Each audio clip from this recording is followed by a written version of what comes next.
Bonjour Éric Lombard. Merci beaucoup. Merci d'avoir accepté notre invitation ce matin, ancien ministre de l'économie. C'était sous le gouvernement de François Bayrou. Merci d'être avec nous pendant cette interview de 20 minutes en partenariat avec la presse régionale représentée par Christelle Bertrand du groupe La Dépêche. Bonjour Yann. Bonjour Éric Lombard. Bonjour mesdames. Éric Lombard, vous avez repris la parole ces derniers jours, des propos qui ont fait du bruit. On va en parler évidemment avec vous, mais d'abord, pourquoi vous avez choisi de revenir dans le débat politique et de reprendre la parole ? Pour deux raisons. La première raison, c'est que je suis inquiet. On voit la montée des périls. On voit ce qui se passe au Venezuela, les risques au Groenland, le drame qui se passe en Iran. Le 15 janvier, nous n'avons toujours pas de budget. Donc, j'ai voulu rappeler qu'on pouvait et qu'on avait, l'année dernière, fait passer un budget avec la même Assemblée nationale, avec le même Sénat. Et puis, l'autre raison, c'est qu'ayant quitté le gouvernement en octobre, je pensais qu'il y avait un délai pendant lequel il était raisonnable de ne pas m'exprimer. Et je pense que ce délai est passé. J'ai des choses à dire. Et donc, merci de m'inviter, mais ça me permet de reprendre ma place dans le débat public. Vous estimez que l'absence du budget en France fragilise le pays au plan international ? Bien sûr, et ça se voit. Regardez, il y a des succès diplomatiques. La réunion des volontaires à l'Élysée était un grand succès, mais beaucoup de réunions importantes maintenant sur l'Ukraine se passent en Allemagne. Et on voit bien que le poids de notre pays dans les discussions internationales est affaibli, parce que cette difficulté politique de ne pas avoir de budget, par exemple, rien que sur le budget des armées, malheureusement, ça, c'est une victoire pour Vladimir Poutine. Il y avait 6,5 milliards prévus, il y a 6,5 milliards prévus d'augmentation du budget des armées pour que l'effort de défense permette de protéger notre pays dans les années qui viennent. C'est pour ça que le président veut accélérer le processus, là, à votre avis ? Manifestement, nos objectifs sont convergents. On va revenir sur vos propos qui ont fait du bruit ces dernières heures, notamment ceux dans cet entretien à Libération où vous affirmez que des milliers de personnes fortunées ne payent aucun impôt sur le revenu ou un revenu fiscal de référence à zéro. Est-ce que vous maintenez ces propos d'abord ? Oui, bien sûr. Quelle est la situation ?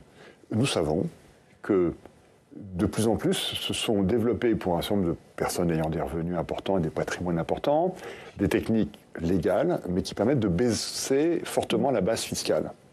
Et c'est documenté. D'ailleurs, il y a des moyens sur lesquels nous travaillons pour corriger cela. Moi, j'ai très confiance dans les réactions qui ont suivi cette déclaration. Parce que vous avez vu que le président de la commission des finances du Sénat, Claude Raynal, son homologue de l'Assemblée nationale, Éric Coquerel, ont demandé à Bercy les chiffres.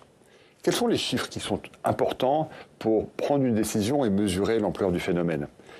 Les équipes de Bercy sont tout à fait capables, d'abord avec ce qui est publié par les journaux et puis aussi par des informations ouvertes, de regarder le patrimoine de nos concitoyens les plus fortunés. Ils ont par définition les revenus déclarés. S'il y a un écart trop important entre les revenus déclarés et le patrimoine que nous le connaissons, ça veut bien dire qu'il y a suroptimisation, c'est le langage que nous utilisons, et cela doit être corrigé. La ministre d'ailleurs l'a reconnu. Mais Amélie, elle dit que c'est faux. Elle dit que vos propos sont faux. Elle dit que si ça existe, il faut le traiter. Moi, j'ai parlé de plusieurs milliers de personnes. Elle dit que ce ne sont pas des dizaines de milliers. Moi, je ne veux pas polémiquer. Le sujet, ça fait longtemps qu'il est sur la place. On en a parlé à plusieurs reprises. Les chiffres vont être publiés.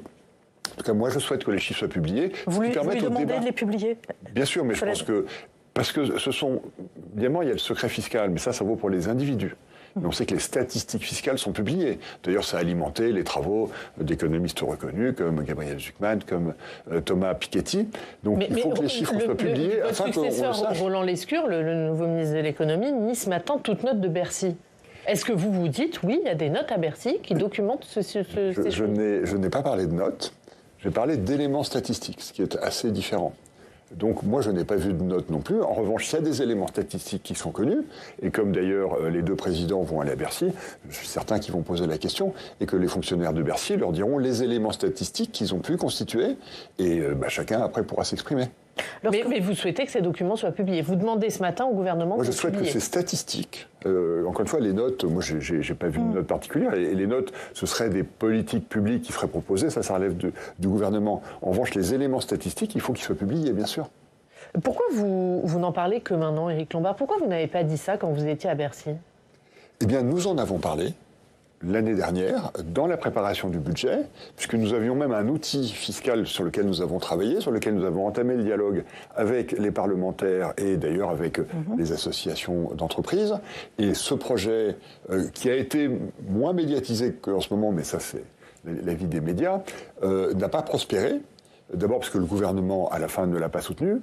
Et aussi, je veux le rappeler, parce que les responsabilités sont partagées, dans la négociation que nous avions avec le Parti socialiste, ça n'a pas fait partie des priorités que le Parti socialiste, à l'époque, s'était donné. Peut-être aussi parce que vous ne l'avez pas dit aussi clairement, Éric Combat. À l'époque, vous n'avez pas dit il y a des milliers de Français riches qui ont un revenu fiscal de référence à zéro et qui donc ne payent pas d'impôt sur le revenu. Je reconnais que nous ne l'avions pas dit comme ça, mais nous avons parlé de méthodes de suroptimisation fiscale, et ça, ce mot, on l'a utilisé des dizaines de fois l'année dernière. Ce que vous êtes en train de dire... ça n'a pas eu l'effet que nous avons en ce moment. Ce que vous êtes en train de dire, c'est que le Parti socialiste, à cette époque-là, n'a pas souhaité soutenir un outil qui permettait d'éviter aux plus fortunés de contourner le paiement de l'impôt. Il n'a pas mis ça dans ses priorités. Je ne me fais pas dire ce que je n'ai pas dit. Le Parti socialiste est très attaché à l'équité fiscale, comme je le suis moi-même. Simplement, dans la séquence, ils ont mis en priorité... Les retraites étaient prioritaires. Par exemple, les retraites, ce qui est tout à fait légitime, et ça, c'est leur responsabilité. Et ils l'ont fait d'autant plus que le gouvernement, à la fin, effectivement, a décidé de ne pas poursuivre ce projet. Mais juste, comment est-ce possible, parce que les gens qui nous regardent doivent peut-être se demander, comment c'est possible que les Français, des milliers de Français riches, ne payent aucun impôt sur le revenu? Alors d'abord, je ne parle pas forcément des ultra-riches, ça peut concerner par exemple des professions libérales, on ne va pas faire de droit fiscal ici, mais vous avez des professions qui génèrent des revenus importants, traditionnellement ces revenus étaient encaissés sous forme de salaire ou d'honoraires, et c'est vrai que l'habitude s'est répandue que ces revenus sont encaissés dans des sociétés. Et c'est vrai que la fiscalité des sociétés est plus avantageuse que la fiscalité des personnes. D'abord, quand ça va dans une société, il n'y a pas de cotisation sociale, ce qu'il y a quand c'est du salaire. Et puis, après, il y a le droit des sociétés qui fait que les charges sont déductibles, ce qui évidemment n'est pas le cas pour les personnes. Et donc, ces méthodes se sont développées. Encore une fois, je ne parle pas forcément des grandes entreprises ou de ce qu'on appelle les ultra-riches. C'est quelque chose qui est plus répandu et qui permet finalement d'avoir une optimisation fiscale qui correspond à l'état du droit. Si elles se sont développées, c'est que les gouvernements successifs les ont laissées se développer. C'est-à-dire pourquoi personne n'a rien fait? Eh bien, parce que l'ampleur était limitée, parce que ça respectait l'état du droit, et moi je pense maintenant qu'il faut avoir une observation beaucoup plus attentive de ces phénomènes, afin de vérifier si effectivement c'est marginal. Eh bien dans ces cas-là, je dirais que... mais ça n'est pas marginal. Nous savons que ça n'est pas marginal. Oui, parce qu'on comprend bien le problème de justice fiscale, mais est-ce que ça pèse énormément en termes de finances publiques? Oui, bien sûr. La justice fiscale, c'est ce qui est de plus important. On voit bien d'ailleurs, dès qu'on parle de fiscalité des plus riches, les montants concernés, le déficit cette année va être de 150 milliards d'euros, et on voit bien qu'après débat, par exemple, Gabriel Zucman a dit que sa taxe pouvait rapporter 5 milliards d'euros. Donc, c'est pas en taxant les riches, on va résoudre notre problème budgétaire. Il faut être très clair vis-à-vis des Françaises et des Français. C'est pas comme ça qu'on va résoudre notre équation budgétaire. En revanche, on va améliorer l'équité fiscale, et ça c'est très important, parce que quand vous êtes salarié, ce qui est le cas de l'immense majorité des Français, salariés ou fonctionnaires, là vous n'avez pas le choix. Votre revenu arrive en salaire, vous payez les cotisations sociales, vous payez l'impôt sur le revenu, ce qui est évidemment tout à fait normal, et vous n'avez pas ces possibilités d'aménagement. Donc, je pense que comme elles se sont développées, il faut encore une fois d'abord mesurer tout le travail qui va être fait par les deux commissions, et après, s'il apparaît qu'il y a des excès, le débat public permettra de trouver des solutions. Mais vous dites que c'est des choses dont vous aviez parlé quand vous étiez à Bercy. Est-ce que vous en aviez parlé à François Bayrou? Est-ce que vous en avez parlé à Emmanuel Macron? Est-ce qu'ils vous ont demandé de ne rien faire? Ou est-ce qu'au contraire, ils vous ont dit de s'attaquer à ce problème? Oui, évidemment, nous en avons parlé, puisque dans un gouvernement, il y a un dialogue. Et vous savez, quand vous construisez un budget, il y a beaucoup de briques sur la table, et à un moment, le Premier ministre rend ses arbitrages, dit ça je prends, ça je prends pas, et ça n'a pas été pris. Ce qui, franchement, n'est pas un scandale, c'est une décision politique qui a été faite, encore une fois, dans le cadre d'une négociation avec le Parti socialiste, sur lequel beaucoup d'éléments ont été accordés au Parti socialiste sur l'autel de cette négociation à l'époque pour obtenir une non-censure. Donc, ne donnons pas à cette décision plus d'importance qu'elle n'en a, c'est de la gestion de politique publique. Il y a des dizaines de mesures qui n'ont pas été prises, des dizaines qui ont été prises, et ça, c'est la préparation d'un budget. Christelle. Oui, justement, vous êtes aujourd'hui relativement critique sur la méthode de Sébastien Lecornu. Vous dites qu'il a beaucoup accordé au Parti socialiste sans contrepartie. C'est très sévère quand même. Alors, je suis critique. Je souhaite que cet épisode réussisse, que nous ayons un budget. Je souhaite que ce gouvernement puisse continuer à travailler. Soyons très clairs là-dessus. J'ai trouvé risqué la décision qu'a prise le Premier ministre de renoncer au 49.3, qui existe depuis 1958, et qui a été fait précisément pour permettre de faire passer des textes quand il n'y a pas de majorité. C'est bien la situation où nous sommes. Mais le débat s'est développé, et honnêtement, c'est effectivement ce que j'avais anticipé, et raison pour laquelle moi j'avais souhaité qu'on garde le 49.3. Les deux bords de l'Assemblée nationale ont divergé. Le Parti socialiste a insisté sur l'augmentation des recettes, ce qui est légitime, c'est sa ligne, et le socle commun a insisté sur les réductions de dépenses. Mais comme il n'y a pas de majorité, tout a été voté en même temps, et on l'a encore vu hier à l'Assemblée nationale sur les collectivités locales, où au dernier moment, un vote du Rassemblement national a privé les collectivités locales de 5 milliards de recettes. Donc on voit que le système n'est pas stable s'il n'est pas tenu par l'existence du 49.3. Et la méthode que je propose, et je pense qu'il faut le faire maintenant, mais que j'avais fait l'année dernière, c'est de faire une négociation d'ensemble, d'ailleurs avec l'Assemblée et le Sénat, pour qu'il y ait un accord global et que c'est cet accord qui soit soumis à 49.3. Et donc effectivement, j'ai regretté que des bougers aussi importants que le report de la réforme des retraites, qui était une des grandes réformes du premier quinquennat, et là, le sujet des retraites, franchement, il est quand même toujours devant nous. Il a eu raison de le faire. Politiquement. Il a eu raison de le faire politiquement, il n'avait pas le choix. Puisque c'était la condition d'un accord. Ça s'appelle un compromis, et je soutiens ce compromis. D'ailleurs, j'avais été un des premiers à lui dire en septembre que nous n'avions plus le choix. Mais vous l'auriez soutenu, il a eu raison de le faire. Renoncement à la réforme. Et là-dessus, je le soutiens encore une fois. Non pas que ce soit une bonne décision économique, mais politiquement, elle était indispensable. Et donc, le Premier ministre a eu raison de faire cela. Simplement, cette concession est tellement importante pour le Parti socialiste que je pense qu'on aurait pu, en contrepartie, obtenir un soutien sur un projet de loi de sécurité sociale plus exigeant en matière de réduction des déficits. Je rappelle qu'on est à 24 milliards de déficit. C'est-à-dire que ces 24 milliards de déficit vont nous coûter dans les 10 ans qui viennent 6 milliards de charges d'intérêt supplémentaires. Ce déficit de la sécurité sociale, ça veut dire quoi? Ça veut dire que ce sont nos enfants, ce sont les personnes qui travaillent en ce moment, vous, nous, qui vont payer en remboursant cette dette à l'avenir pour financer la retraite des personnes les plus âgées et les soins des personnes les plus âgées. C'est le monde à l'envers. Ça ne devrait pas fonctionner comme ça. Donc c'est un mauvais budget de la sécurité sociale, selon vous? C'est un budget qui fait des efforts insuffisants et il faudra corriger ça dans les années qui viennent. Et d'ailleurs, ce que nous avions proposé initialement, c'était un déficit de 6. Ça à chaque fois. Il faudra corriger dans les années qui viennent et qu'au final, il n'y a aucun gouvernement qui s'attaque réellement à la question des déficits. Est-ce qu'on est trop dans la demi-mesure compte tenu de l'urgence budgétaire? Vous êtes sévère. Je rappelle qu'en 2019, c'était le premier quinquennat, nous étions au-dessous de 3% de déficit et les comptes étaient en ordre. Donc on sait le faire.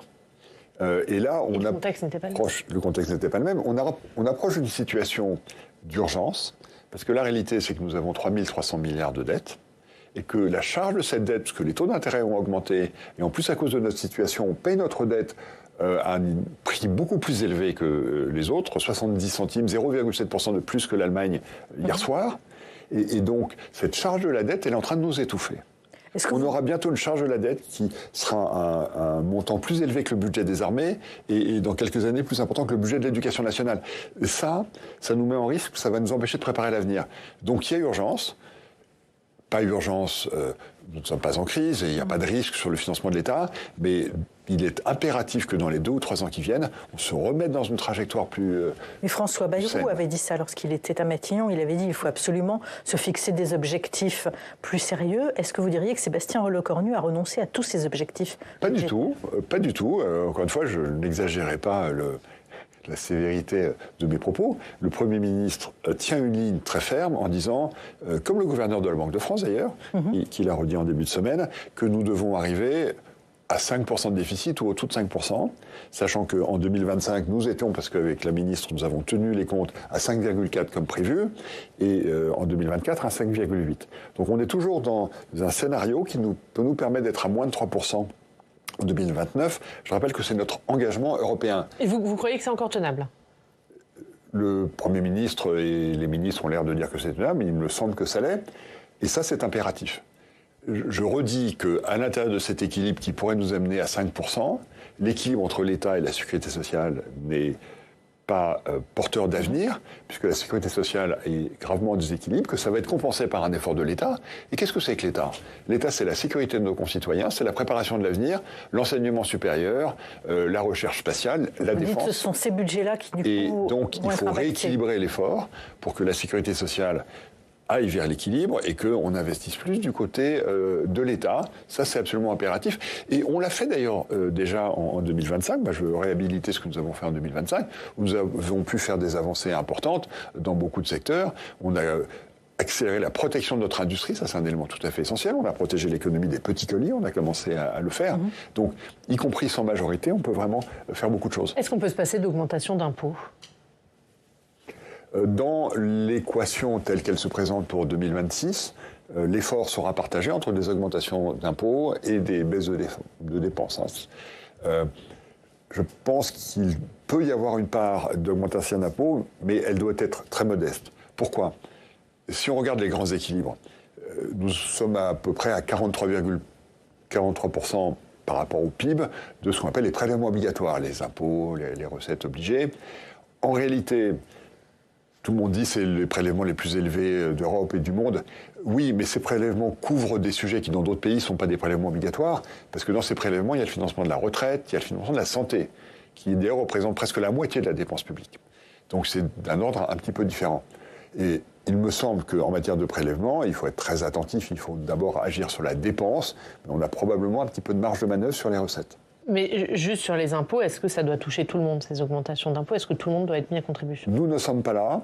Je pense que ça va être le débat 2027 et de la présidentielle, puisque nous devons rétablir nos comptes. Qu'est-ce qui va être le fait d'efforts sur la dépense, et notamment à la sécurité sociale, pour qu'il y ait un meilleur partage sur les retraites et sur la santé, et qu'est-ce qui va être un effort sur la fiscalité, qui nécessairement devra être partagé. Et je reviens sur la nécessité d'une équité fiscale, parce que tout ça va demander des efforts à nos concitoyens, puisqu'il faudra quand même non pas serrer la ceinture, je veux rassurer tout le monde, on parle toujours d'une augmentation des dépenses de l'État. Simplement, l'augmentation des dépenses doit ralentir. Mais est-ce que les Français sont prêts ? Est-ce que les parlementaires aussi y sont prêts ? Parce que notamment sur le budget de la sécurité sociale, il y a eu cette discussion pendant les débats de payer un petit peu plus cher les médicaments, les consultations. Finalement, ce ne sera pas le cas. Est-ce que vous pensez que les parlementaires sont prêts à ces efforts ? La méthode, elle est essentielle. Ma conviction, c'est que sur les sujets de sécurité sociale, c'est-à-dire la santé, la retraite, il faut d'abord donner la parole aux partenaires sociaux. Comme nous l'avons fait l'année dernière avec le conclave, qui a failli réussir. Et ces sujets... Mais qui n'a pas réussi, est-ce que du coup... On n'était pas loin, et ça pour moi, ça justifie que la méthode soit mise en place. C'est-à-dire que l'effort que nous devons faire pour équilibrer les comptes de la sécurité sociale doit d'abord faire l'objet d'un débat national au travers des partenaires sociaux, patronat et syndicats, et ensuite... les parlementaires doivent s'en saisir, mais avec la légitimité plus forte qu'il y aurait eu un accord des partenaires sociaux pour faire cet effort. Et je le répète, nous n'avons pas le choix, puisque le rythme des déficits n'est pas soutenable. Il n'est pas soutenable, tout simplement. Donc les responsables politiques doivent le dire aux Français. Dernière question sur le budget. On l'a dit au début de l'émission, le président de la République souhaite accélérer, avoir un budget d'ici la fin de la semaine. Sébastien Lecornu propose peut-être de passer par ordonnance. Est-ce que c'est un choix que vous soutenez ? Non. Non, pour des raisons très simples. Moi, je rends hommage au courage du Premier ministre qui a tenté le fait d'avancer 149 francs. Du coup, les parlementaires ont bien travaillé, en fait, même si le résultat n'est pas ce que nous souhaitons. 300 heures de débat à l'Assemblée nationale, je crois. C'est ce que disait la ministre qui a fait un travail absolument remarquable de dialogue avec l'ensemble des partis. Donc, que ça se termine par un 49.3, le 49.3, c'est un vote. C'est-à-dire que l'Assemblée nationale... Qui intègre le travail qui a été mené. Et l'Assemblée nationale, si il ne partage pas la conclusion proposée dans le 49.3 par le gouvernement, peut censurer et faire tomber et le texte et le gouvernement. Et on reste dans un processus parlementaire. Les ordonnances, il y a une incertitude sur le texte qui serait présenté. Est-ce que c'est le texte initial ou pas ? Puisque ça n'a jamais été fait.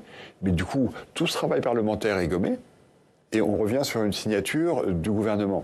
Donc je pense que ça pose un problème démocratique Et je pense d'ailleurs que l'opinion publique qui attend que tout ça se termine pourrait légitimement s'irriter que tout ce travail parlementaire... Et vous comprendriez que le Parti socialiste censure, du coup, si Sébastien Lecornu décide... Chacun prend ses responsabilités.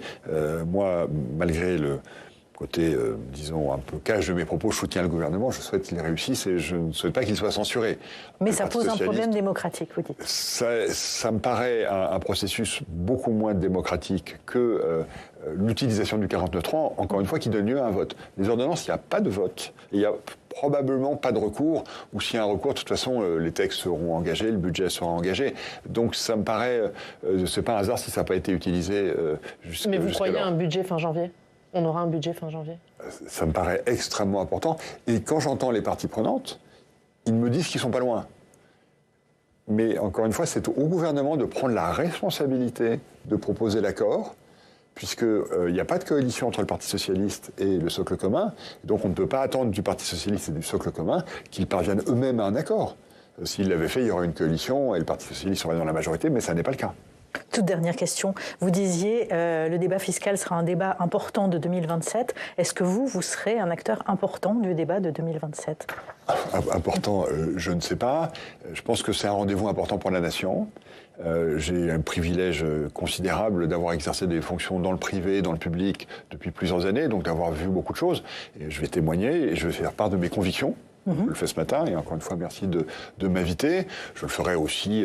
Mais vous avez envie de vous engager dans ce débat 2027 ? Ah, mais bien sûr, j'ai été engagé dans tous les débats sur les présidentielles de façon plus ou moins discrète et je m'engagerai. D'ailleurs, à un moment donné, je m'engagerai derrière un des candidats ou une des candidates parce que c'est vraiment un enjeu décisif et donc je consacrerai du temps à cela dans les mois qui viennent, en tout cas jusqu'à l'élection de 2027. Est-ce que derrière quel candidat vous pourriez vous engager ? Alors, aujourd'hui, j'attends de voir comment les programmes se précisent. On a un paysage politique qui en réalité est assez éclaté. Il y a beaucoup de candidats pour qui j'ai estimé respect. J'ai travaillé avec les personnes qui sont dans le socle central ces dernières années, mais j'ai aussi des amis plus à gauche. Le Parti socialiste notamment. Bien sûr. Donc nous verrons comment les débats s'orientent, nous verrons quelles sont les propositions des uns et des autres. Moi, je souhaite pour le moment garder ma liberté pour avoir cette capacité d'expression qui parfois peut-être peut irriter un peu, mais c'est important et encore une fois, je le fais dans l'idée de construire un projet qui réponde aux difficultés des temps. Et les sujets, ils sont très simples. Il faut que la France continue à produire plus pour partager mieux, et pour financer à la fois la sécurité sociale et la transformation écologique. Si on résume. Et c'est autour de ça qu'on doit trouver un programme rassembleur et positif pour 2027, parce que moi j'ai passé, quand j'étais à la Caisse des dépôts, beaucoup de temps à aller voir les élus, à aller voir les entreprises sur le terrain. La France est un pays formidable, il y a beaucoup de talent, il y a beaucoup d'énergie, on peut la mobiliser pour un projet positif. Merci beaucoup. Merci Éric Lombard. Merci d'avoir accepté notre invitation ce matin. La une de la Dépêche, c'est notre épargne qui bat des records. Christelle, oui, ton instabilité. C'est à la une de votre journal ce matin. On va voir ce qui fait la une de nos régions tout de suite.